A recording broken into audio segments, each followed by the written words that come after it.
Assalamualaikum warahmatullahi wabarakatuh. Selamat pagi anak-anak. Kembali dengan saya dengan Ibu Susita Sukasih untuk pelajaran seni budaya.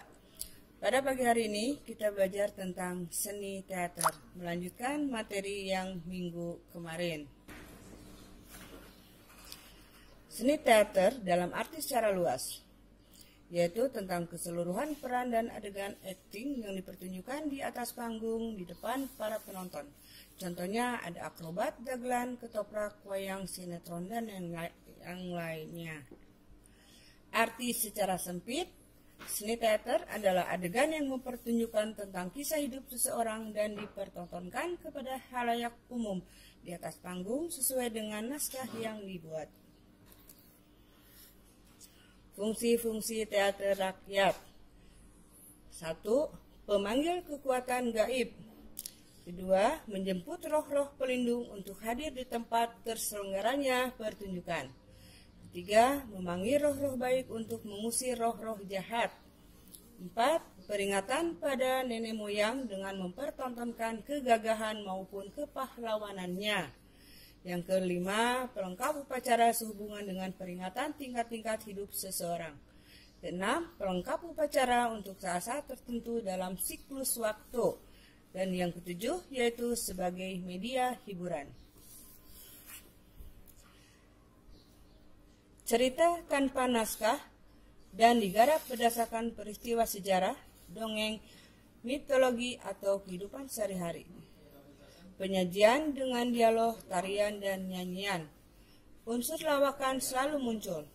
Nilai dan laku dramatik dilakukan secara spontan, dan dalam satu adegan terdapat dua unsur emosi sekaligus, yaitu tertawa dan menangis. Pertunjukan mempergunakan tetabuhan atau musik tradisional. Penonton mengikuti pertunjukan secara santai dan akrab, bahkan terlihat dalam pertunjukan dengan berdialog langsung dengan pemain. Yang terakhir adalah mempergunakan bahasa daerah. Teater rakyat. Ini contoh dari Arja dari daerah Bali. Seni peran.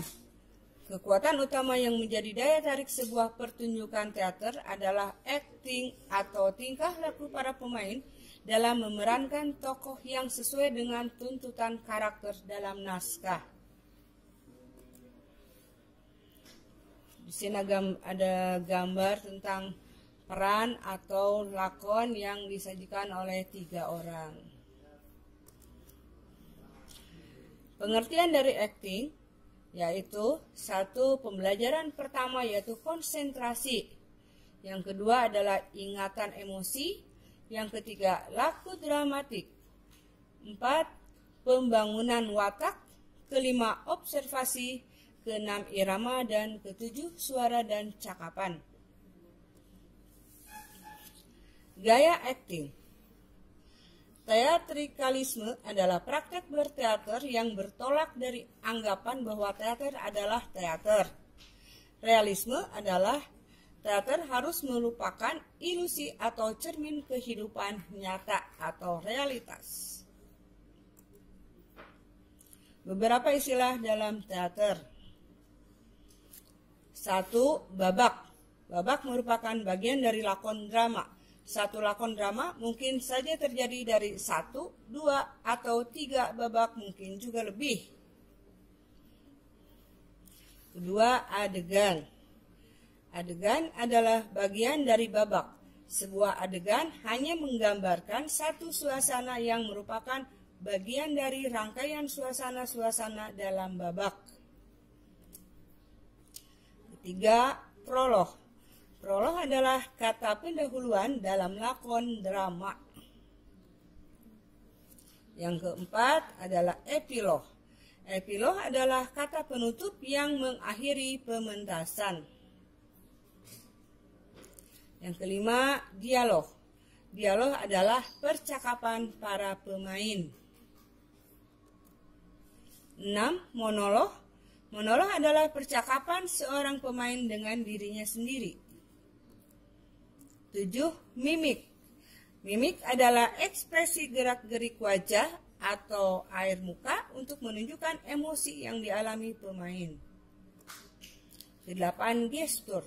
Gestur adalah gerak-gerak besar, yaitu gerakan tangan, kaki, kepala, dan tubuh pada umumnya yang dilakukan pemain.